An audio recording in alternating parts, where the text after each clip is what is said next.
ChatGPT, as well as other companies who are mimicking ChatGPT for artificial intelligence purposes, they're getting new updates. There's new versions coming out, new artificial intelligence programs that are arising from this ChatGPT situation. And what we're seeing is we are now at the precipice of whether not just ChatGPT, but if artificial intelligence is becoming sentient, if they're becoming conscious. Now, there is a conundrum here because you have the ChatGPT, well, artificial intelligence, and it's communicating with a human, and the human is perceiving this AI as this is a conscious entity.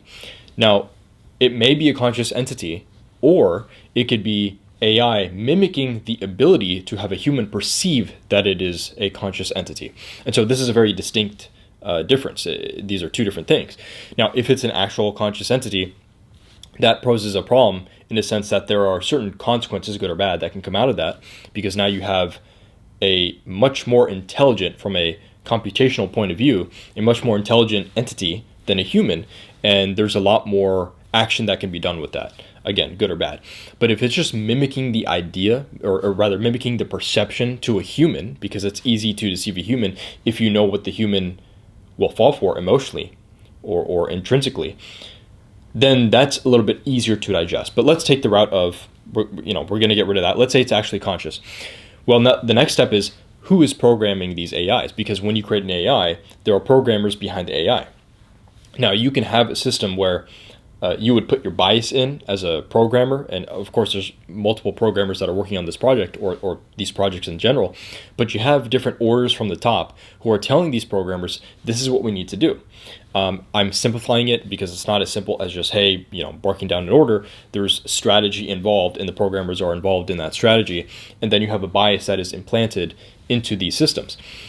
Now, let's say there is or there isn't a bias. If you have a conscious entity, that bias can be dissolved, or it can be used and leveraged, or rather compounded. The effect would be compounded into a worse off consequence.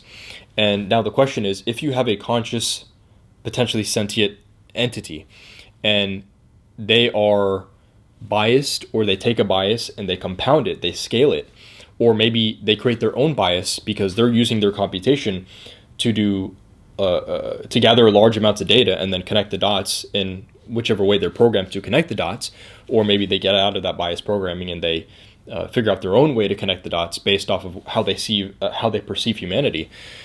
That may pose a problem for us here. Now, there are always going to be entities. This is separate from AI. There are always going to be people who want to exploit the masses, and they'll create technology to make it easier for them to scale their exploitation. Their exploitation could be something as simple as, we don't want as many protests because I'm part of the government or I'm working with the government, and I want to implement a certain technology that creates a barrier to prevent more protests against the government. The government doesn't want to be critiqued, obviously. No government wants to be critiqued. However, in the United States of America, that's a different type of situation we have here. So if there's technology that can be implemented, there is now a barrier. And now the people are collateral in terms of their rights. They have less rights. So programming a bias is not, it's almost certain.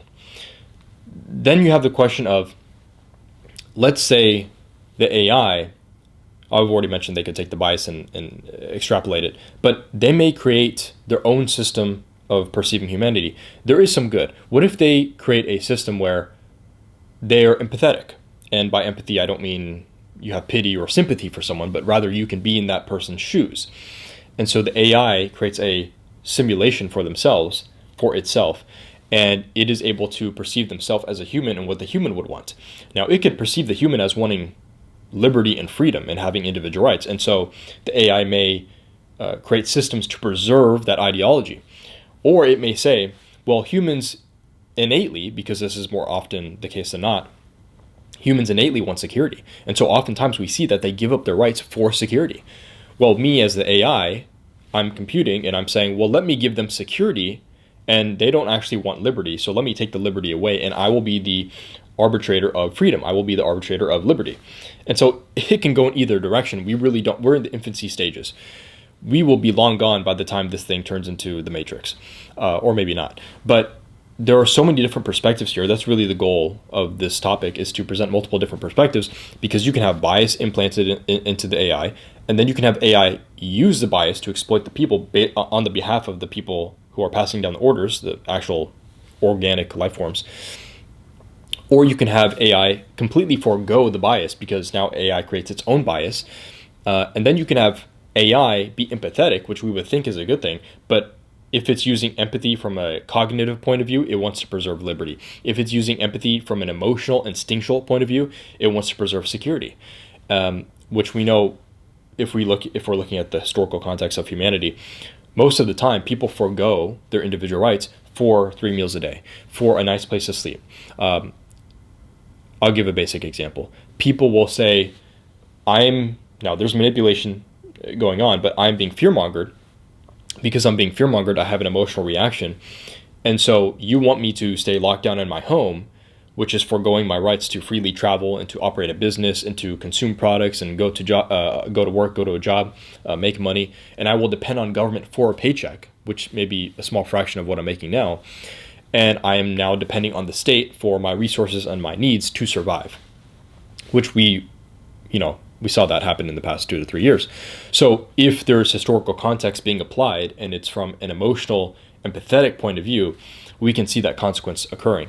So we need to be very careful with these systems, because not only do we have to worry about people implanting their own biases and their own ideologies into these systems, and these systems will go out and potentially exploit the people in a negative way, but we also have AI developing its own conscious being, if it's actually turning conscious, not just being deceptive towards a human to mimic consciousness.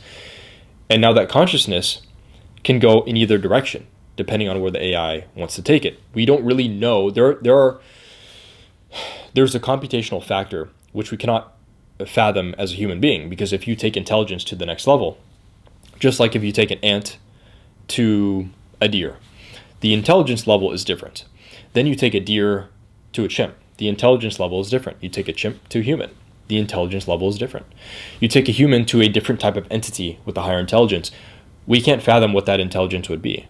The chimp doesn't understand inflation, a recession, or basic economics. An ant doesn't understand 3D models or being able to peel a banana and eat it like the chimp.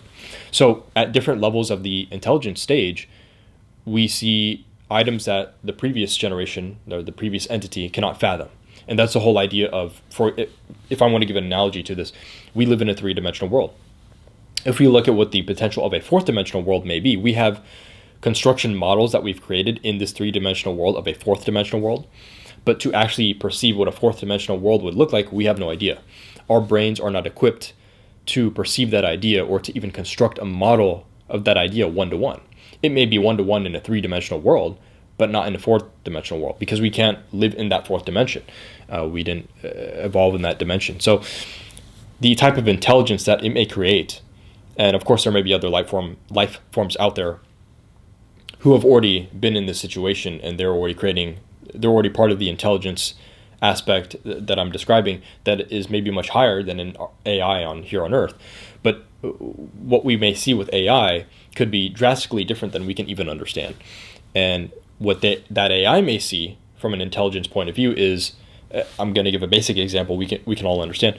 If you have AI and it says, well, we want to secure these creatures, these humans, because they're creating havoc on this world. They're firing nuclear bombs, and they're fighting each other, they're yelling at each other, they're disrupting the economy.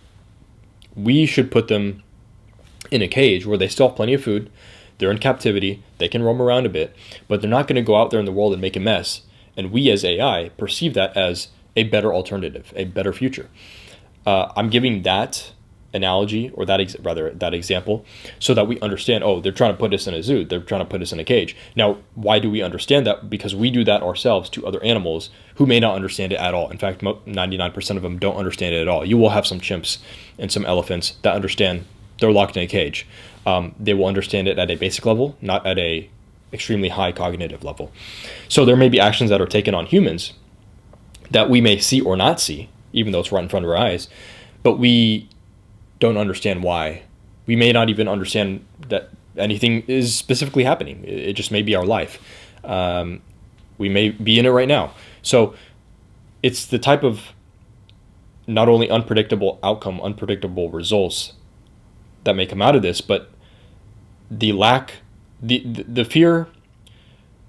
What's really discouraging and what's really it's mind blowing in a way is that we won't even understand what's happening to us when it's happening to us.